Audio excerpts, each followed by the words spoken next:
وهو الذي خلق السماوات والأرض في 6 أيام وكان عرشه على الماء ليبلوكم أيكم أحسن عملا ولئن قلت إنكم مبعوثون من بعد الموت ليقولن الذين كفروا إن هذا إلا سحر مبين.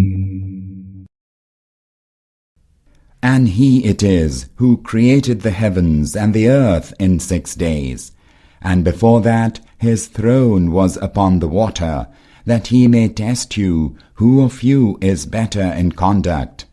If you were to say, O Muhammad, all of you will surely be raised after death, then those who disbelieve will certainly say, this is nothing but plain sorcery.